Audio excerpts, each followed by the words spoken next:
Hey guys, welcome to another episode of AB in the Films. Just a couple of quick announcements before I go into The Martian, because I really want to talk about this movie that I saw a couple days ago. Quick announcements. One announcement is I haven't done a new episode in 6 months. This is my first episode in 6 months, so it's been a while. Some people are asking me, are you done AB in the Films? Are you done doing the show? Like, what's going on? There's a lot of great summer movies coming out, and you're not talking about them. Well, this is why. I've been working on a couple of movies, and my computer is so backed up, I couldn't even put anything else into my computer. I couldn't. It was so backed up. I'm working on 2 documentaries at the same time. 2 of them. One of them is just about wrapped up. The other one I'm still kind of closing on. And they should be released sometime to the public in the next... Well, the first movie is going to be released sometime within the next couple of months, and I'll go into that when they come out. I don't want to give away what they are yet. So that's one. And the second movie should be out sometime next year. I'm not sure exactly when, because the second movie is not my movie. I was just the editor. The first film is my movie. The second movie, I was just the editor. So... yeah, that's where I've been. I'm working on these movies on my computer was so backed up. The second thing is this. I just came up with even though this is the 72nd episode, I think this is 72, episode number 72 of the series, I just had a great idea last night for the 100th episode. But I still have to make another 27, 28 more shows before I get there. But I really, really, really do like this idea that I'm going to do for the 100th episode. And we'll get to that point when we get there, which won't be until the 5th season, because I'm still in Season 4 of AB in the Films here. So, somewhere in Season 5 in the 5th season, I would say sometime next summer, this will come out. And you'll know when it's coming up, because in the link below, I always... in the description box, not the link, the description below, I always put what episode number this is. So you'll know what the 100th episode is, but I don't want to give it away, because it's something I think we all can relate to. So yeah, that's that. So anyway, getting back to The Martian. This is a film that I really didn't know much about. I didn't even want to see this. I wanted to go see the Robert Zemeckis film The Walk. I hear that's doing really well. Seeing a lot of advertisements for it, and I saw the trailer for that movie. I couldn't wait to see it, but we're not here to talk about that. We're talking about The Martian. I didn't see anything for this movie. My first encounter with this film came about 6 months ago when I was putting together the cardboard cutout standee for it in my local movie theater. And I looked at the tagline, and you see Matt Damon in his astronaut outfit, and it says, "Bring him home." And I looked at that poster and I'm like, okay, I got this movie figured out. This is going to be Gravity meets Interstellar, every kind of space movie we're seeing these days. He's going to be lost in space in a spaceship. He's going to be, traveling, trying to get back to Earth. He doesn't know what to do. His life is in jeopardy. I got it. So I really didn't have any interest in really seeing this movie. But my dad wanted to see it, and I said, okay, I do remember that poster. Let me just see it, just to see if I'm right or not. And after seeing it, I was kind of right. Kind of right, but mostly wrong. Which kind of surprised me. So, without going into too much, without going into spoiler territory, I'll try not to give away the ending or anything like that. Though I think... if you have seen trailers and ads for this movie, and if you know the story, and even if you're watching the movie halfway through, you kind of know where it's going to go at the end of this film. I'm not saying it's a bad ending or anything. I'm just saying, like, as you get closer and closer to the end, you can kind of tell where it's going to go. So, I'll go into this film. I went into this movie with my dad, again, not knowing anything about it, never seeing a trailer for this movie, never seeing a spot on television or online for this movie, nothing. Nothing at all. Just that poster that I made 6 months earlier. And the movie begins, and the first 10 minutes in, it's a bunch of astronauts on planet Mars trying to get out of this desert storm, I think that is going on. And they leave Matt Damon behind. So I'm thinking, oh, okay, it's like E.T. That was my first thought. But it's not like that at all. It really isn't. After that happens, I really can't, I don't want to spoil it for you guys. Let's just say that what happens to Matt Damon, basically what happens is Matt Damon gets stuck on Mars by himself, and he is cut off from all communication, from communicating with anybody, because he's on Mars by himself. And my first reaction was, okay, is this going to be like Castaway, like when Tom Hanks was on the island? Is it going to be like that? Like, is he going to find something to make a volleyball out of and start talking to it, and that's how we're going to get our exposition? No, but the way this idea is executed, as science fiction as it is, I mean, there is some science fiction involved in the story, I think. I'm not sure. It's very authentic, because you can't really tell if it is science fiction.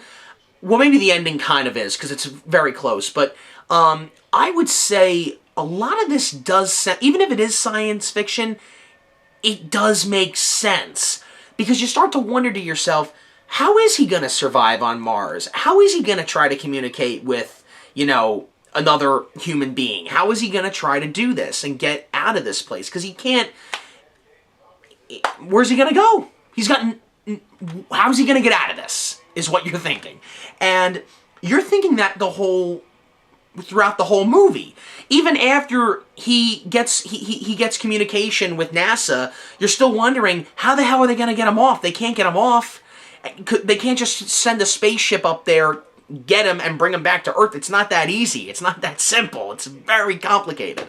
So that's pretty much the movie. And the way they execute that in this movie, I was really fascinated by, because the first 10 minutes I was just bored. I was just checking my watch that I don't have. So, okay, pulling out my cell phone like everyone does these days, and realizing that, okay, this is going to be just another story. But it wasn't. It wasn't until about 15 minutes in when I started paying attention, and it had me the whole ride throughout the whole movie.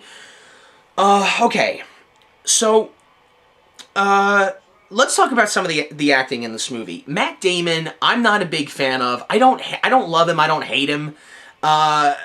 I'm just not a big fan of a Matt Damon movie. Like whenever a Matt Damon movie comes out, I'm like, oh, there's Matt Damon. I mean, he can act. Let's be honest. He can act. We've seen it before. I've seen it before.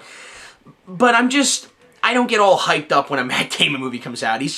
I don't know. I'm just not a fan. But aside from that, he's pretty good here. He's not that bad. Like, you really believe the dilemma he's going through and what he has to do to overcome this. Not just to try to communicate with someone from Mars, but how he's going to survive. Because remember, guys, he's on a planet where nothing grows. There's nothing there. Like, he's basically living in the NASA camp that they built on Mars. So whatever's left there, he's got to live off of. And he doesn't know how to get, because he can't just get in communication with NASA right away. He's got to wait for the next spaceship or the next shuttle to come down to Mars, which is like 4 years from now. So he's in quite a bit of a tough spot. He can't, you wonder, how is he gonna get through this? Which I won't ruin for you. I mean, if you've seen the trailers, if you've seen the movie, you know how he gets through it. But I wasn't thinking like this. I mean, I could never survive on Mars the way this guy did. Even if it is science fiction, it still logically makes sense. But it's really, actually, it's smart. Like I said, even if it's science fiction, it's smart, it's interesting, and you do stay with him. You stay intrigued. There's not a moment in this movie where you're saying to yourself, "Oh my God, this is so freaking stupid. This would never fly by in space. This would never work." They found a way. They did. So, like I said, Matt Damon's pretty good. Jessica Chastain, she's great in almost any movie she does these days. She's a great actress. Like I said, I didn't know anything about this movie. I was shocked. Jeff Daniels, didn't know he was going to be in this. He's the head of NASA. He's actually pretty good. And he plays the role in a way where you don't know if he's the bad guy or if he's the guy trying to help out with Matt Damon. You don't know what's going on in his mind. So Jeff Daniels actually does it pretty good. The guy who is talking to Matt Damon this whole time through NASA, Oh crap! What's his name? It's the guy from 12 Years a Slave. What's his name? Shit, I can't. Oh my god, this is really gonna piss me off. I can't think of his name. Oh god. I don't know. I'll probably put it down here or something. I don't know. I can't think of his name. But he was amazing. He's doing really well, this guy. I mean, like, he was great in 12 Years a Slave. Really good in this.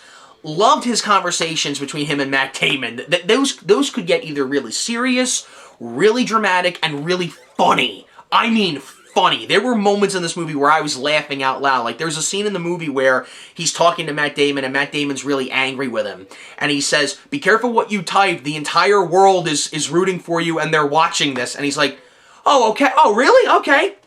And and it's just, I don't want to ruin it for you guys. But that was pretty good. So yeah, so these actors are doing good. Spoiler alert: Sean Bean is in this movie, and he doesn't die. That shocked me. Because the second he came on, I'm like, okay, how long does he have? Because if you guys have seen a Sean Bean movie, you know he doesn't live to the end of the movie. He doesn't. So that kind of surprised me. I heard in Jupiter Ascending, which I didn't see, and I'm pretty sure 98% of the population didn't see that movie. I heard it was really bad. I heard he didn't die in that movie. But the second he came on, I'm like, okay, how long does he have? How long? So, but oddly enough, he makes it through. He was actually pretty good in this movie, too. His acting was pretty good in this. So, you have all these things going on, and one of the things that really blew me away was not only how he survives on Mars, and not only the fact of how he starts to communicate with NASA, which, believe me, you're about halfway through the movie and he still hasn't communicated with him. When he starts communicating with him, you start to wonder, because he finds this machine and he's using it to communicate with NASA, and you're thinking to yourself, how's he gonna do it?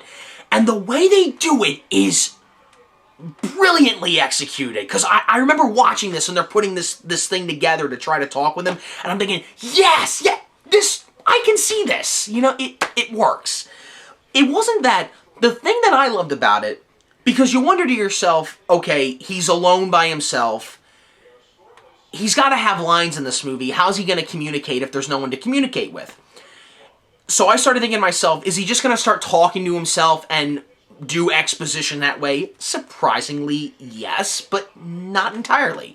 He starts doing vlogs, and when he does the vlogs throughout his entire time on Mars, because he's on Mars for at least a couple of years here, when he's on Mars, he's doing these vlogs, and he starts talking to himself, and he's talking to the camera, and he's explaining his situation, like he's doing a video diary. So I thought that's a clever way to explain to the audience what his situation is, because he can't go around saying it to himself. That's going to feel forced. So what's the point of doing that? So that I really did enjoy.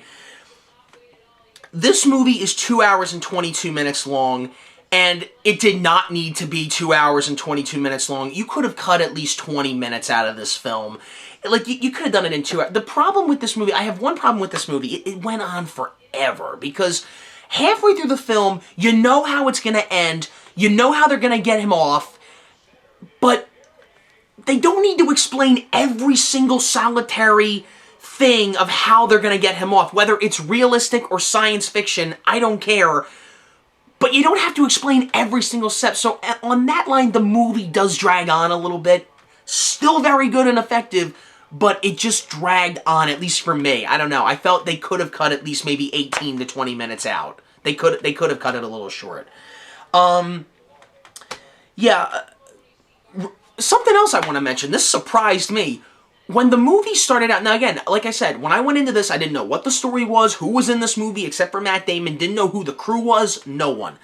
The way the movie started out, and I thought this was really interesting, the way it started out was, the first fade in, okay, I swear to God, it was almost a similar musical rendition of the score for Alien.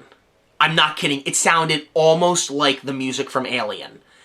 And then it says the title, The Martian, and the way the text disappears, it looks like the way the text disappeared in Alien, the way Alien started up. And I started thinking to myself, that's a nice little homage to Alien. And then when the movie ends, it says directed by Ridley Scott. And I'm looking at that, and I'm like, that explains that. That explains that. Because again, I wasn't expecting Ridley Scott. I didn't know this was a Ridley Scott movie, and I do like his movies. Some of them. You know, that's a whole other review. But I did like this movie. I really did. I recommend this movie. I wasn't going to even go see this film, but if you want to watch a movie where a guy is trying to survive on Mars, which I can't think of any other movies that have done that before, at least in a, again, science fiction, logical, I don't know. This movie works. It's really good. The acting is very good. I don't think it's going to win any Academy Awards, other than the fact of the visuals, which are freaking amazing. It doesn't look fake. Maybe sometimes it does, but not really.